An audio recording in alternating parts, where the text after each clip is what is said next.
Welcome back. That was a well-deserved coffee break and a fine-tasting cup of coffee. A couple of things I wanted to mention before we finish up this cabinet. I'm going to be putting leveling legs in the four corners of the base. And the reason is because this particular cabinet is going to be freestanding, not attached to the wall. In a conventional set of kitchen base cabinets, you'll shim those on the bottom and get them level and attach them to the wall, and you won't need these. Also, on the face frame, if you wanted to have a drawer in the top and two doors, like a lot of cabinets are, you just leave out these two rails, size this for your top drawer, and then make doors for down here. And then the last thing that I wanted to mention is in the other video I mentioned I'm going to be putting a decorative piece of maple across the front of the toe kick. That's because of where this cabinet's going to be located. In a conventional installation, you won't need that because your cabinets will be lined up and the baseboard in your kitchen will cover that portion of the toe kick. All right, so the first thing that we're going to do now in putting our cabinet together is to stand up the sides and attach it to the base. So let's get going.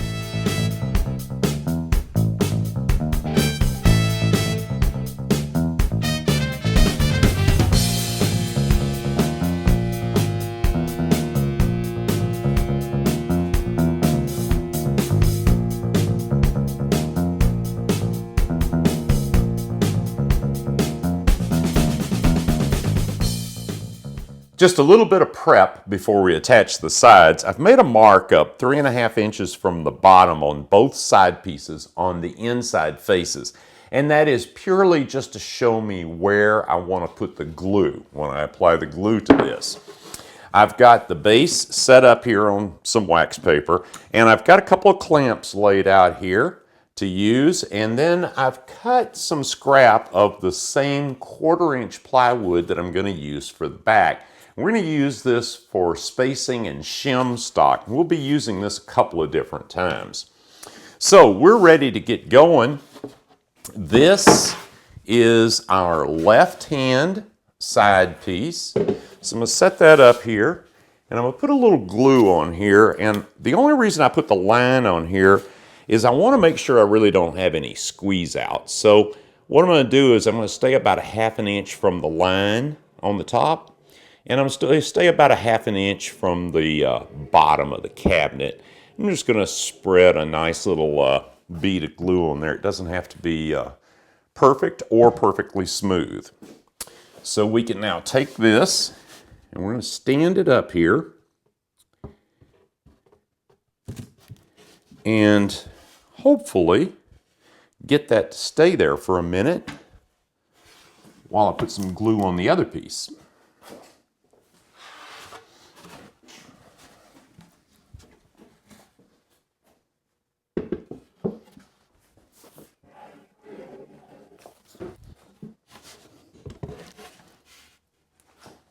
And what we want to do is just very lightly clamp this just to keep it from falling over.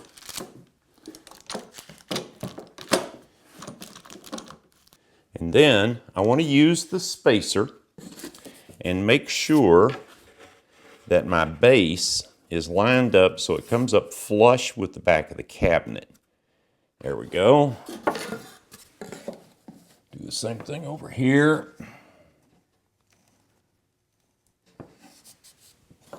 That looks good. That looks good. Now we can just tighten up these two clamps.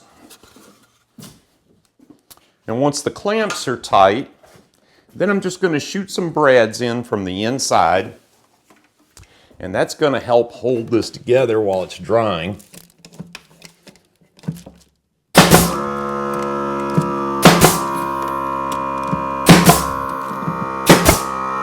All right. That's all set now. What we're going to do is we're going to let that sit for just a few minutes till the glue tacks up, and then we're going to start putting in our braces. But in the meantime, we've got another task we can do. Since we've got this all set up, we can now cut the base for this. the bottom plate. Some would call it a dust plate. You could make this out of 1/4 inch, 1/2 inch. I'm going to make it out of 3/4 simply because I have a piece that's almost the right size, so it's going to be easy to cut and I won't have any waste. And we know the dimension here, but what we want to do now is we want to go from the back of this base all the way to the front of the cabinet, the very front of the toe kick. And of course it should be exactly the same on both sides. And it is, it's 25 1/4 inches on this particular cabinet. So we've got a length of 25 1/4, and then what we need to do is we need to get this dimension inside. And it should be exactly the same dimension as this board was cut, and of course it is. So turns out that's 20 9/16. So I'm going to cut this piece of plywood to go in here, and we'll attach that as well. So now what I'm going to do is apply a bead of glue. Now you may be wondering, well, why'd you worry about squeeze out? Because if I had squeeze out here, it could form little beads or droplets of squeeze out that would then interfere with putting this plate in place, and I'd have to take the time to remove those. But now I'm not worried about it, so I can just apply a little bead of glue right along that edge and on the tops of our base assembly. Oops. And this is going to add some rigidity to the unit, but it's certainly not, if you think about it, load bearing. So we don't have to get all crazy here with this. Just get a nice little bead of glue all the way around. And this is a tight fit, and partly because I don't have the top cross pieces put in yet. So the plywood is warping in just a little bit, but we'll get it in there. There we go. And all we got to do is just get this flush with the back side back here. And once it's flush with the back side, assuming we measured everything correctly, it'll be flush with the front. And that doesn't even need any clamps. We'll just let that sit for a little while till the glue sets up, and we'll be ready for the next step. All right, now I've tilted the cabinet over onto its back. This is the front of the cabinet up here, and this is the back of the cabinet. And I've put down a couple of 1/4 inch thick pieces of plywood as spacers, because that's the same thickness that our back will be. And now what we're going to do is we're going to attach this sub-assembly that we made earlier in the project. We've got pocket hole screws here and here, and we're going to put this in just like this, and we're going to flush it up to the very top of the plywood on both sides, and then we'll use the pocket hole screws to screw it into the side of the cabinet. Now I'm going to use a little glue on this too, because this could wind up having a granite top. You need something pretty strong to support the top, whatever the top is for this cabinet. So let's get this put on. All right, now I've put a little wax paper under here because I'm going to show you how I'm going to do this little gluing thing. If I was to put the glue on the ends of this wood, then when I was putting it into place, I'd smear the glue on the inside of the cabinet walls, which is going to be a little bit more difficult to clean up. So what I'm going to do is I'm going to spread the glue on the cabinet itself. And that way, I hopefully won't smear as much around, and it'll take less time to clean up when I go to finish the cabinet. And you're probably saying, Steve, are you really going to finish the inside of the cabinet? And the answer is yes, I always finish the insides of cabinets because they last longer and look better, and they're cleaner, easier to clean. So here we go. Spread this out just a little bit. Drop that into place. And now before we put the screws in, I want to clamp this in really good so that these pocket hole screws don't move this board any. Just like that. And then, oh, I almost put that out of my own reach. I'm gonna put another clamp on. Again, I'll make absolutely certain that this doesn't move,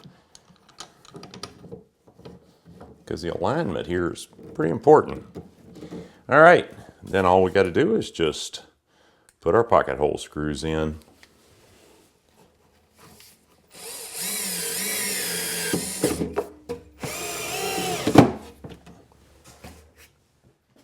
All right, now I've turned the cabinet upside down and onto its top.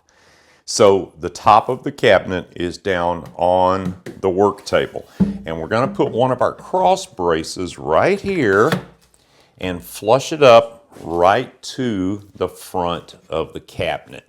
I'm going to do the exact same thing, pocket hole screws and a little bit of glue. And I'm going to apply the glue to the cabinet sides first, and we'll be ready to go.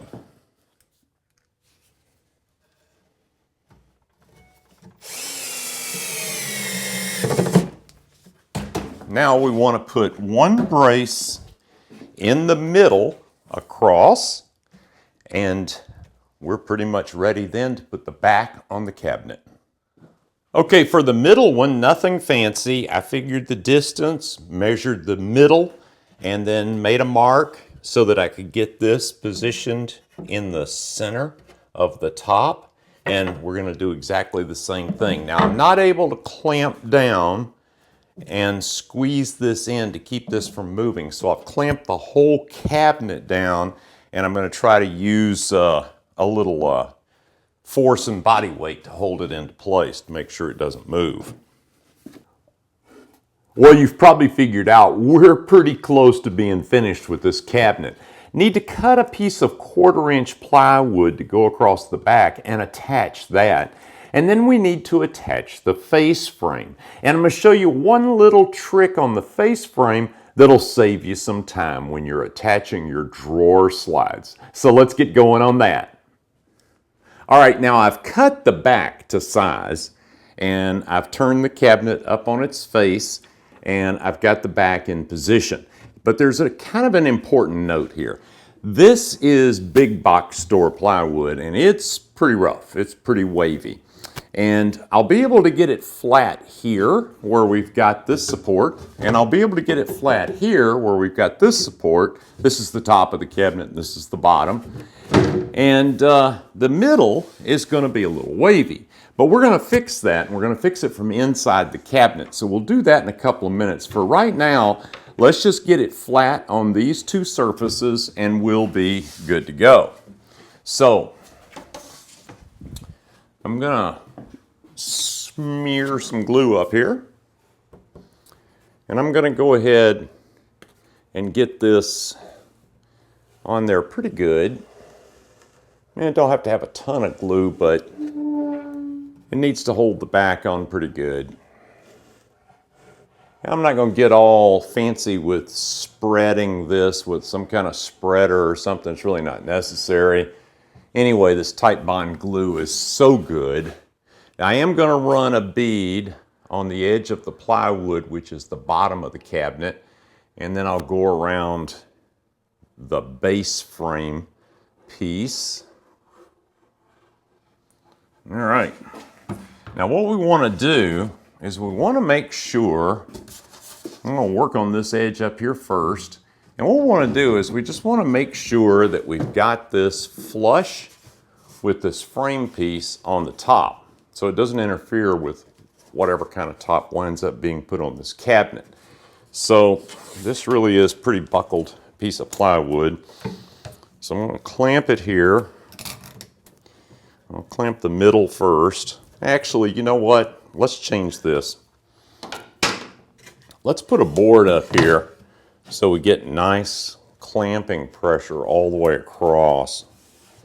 That way, yeah, that'll be better. There we go. There we go. Now, for this other side, we don't have as thick a support down here. This is just the base. So what I can do is I can just pull this down, and we'll put a couple clamp blocks here. And we can just use spring clamps for this. This will hold just fine. Okay, with the back attached to the cabinet, there's just 2 more pieces of wood to cut. And that's some of our 1x4 secondary wood stock. And we want to cut that to length between the base of the cabinet and this horizontal support piece in the back. Cut 2 pieces, 1 for each side. Drill pocket holes in both ends, but don't attach them yet. We're going to do this after we attach the face frame. All right, well, attaching the face frame is actually pretty easy. What I've done is I've laid the cabinet over on its back and I've propped it up on some pieces of wood. And the only key here is to make sure those pieces of wood are obviously the same size and big enough that your clamp face can go underneath. Then I've set my combination square for 1/8 of an inch. And if you'll recall, I made the face frame a 1/4 inch bigger than the cabinet. And the purpose for that was to have a 1/8 inch overhang on both sides. It's kind of convention. It looks a little bit better that way. So we're gonna do that. All we gotta do is put some glue around these 4 edges, put our face frame on, and clamp it into place. So let's get going.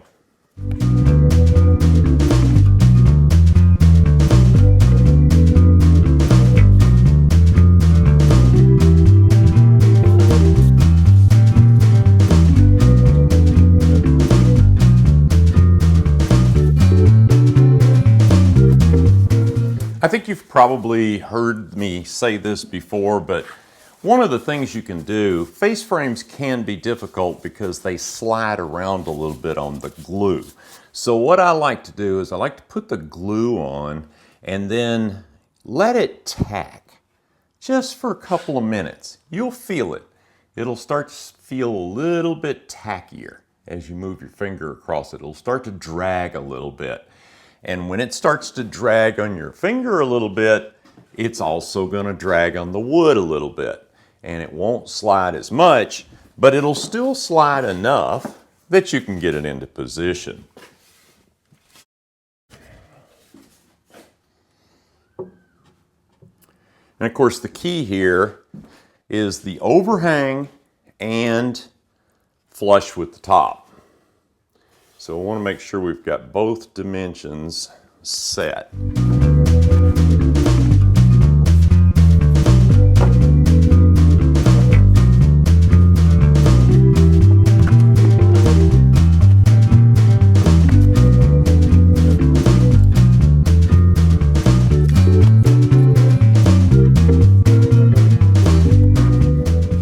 All right, well, I'm going to throw a couple of more clamps on this and let it sit for a little bit.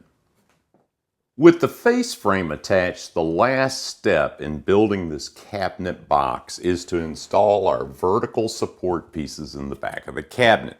Now, we already know that these pieces are going to help support the back of the cabinet and make it sturdy, but they're going to do something else as well, and that is they're going to support the drawer slides. These drawer slides have sockets on the back that screw into the back of the cabinet to hold the drawer slide in place. And this just wouldn't hold up very good on 1/4 inch plywood. So with these supports in place, the drawer slides will screw directly into these supports. Now, to save yourself some time when it gets time to put those drawer slides in, just put the support piece here in the front for a second and just draw in a little pencil mark on the lower side of your rails and stiles. And that will be the exact location where this drawer slide needs to mount when that support is in the back of the cabinet. Just like that. Makes it really easy. I hope you enjoyed these 2 videos on how to make a base cabinet for a kitchen. Now remember, this can be built in any size you want and in any configuration. You could make this with 1 drawer and 2 cabinet doors. You could make it all drawers like this cabinet, or you could make it just 2 full doors.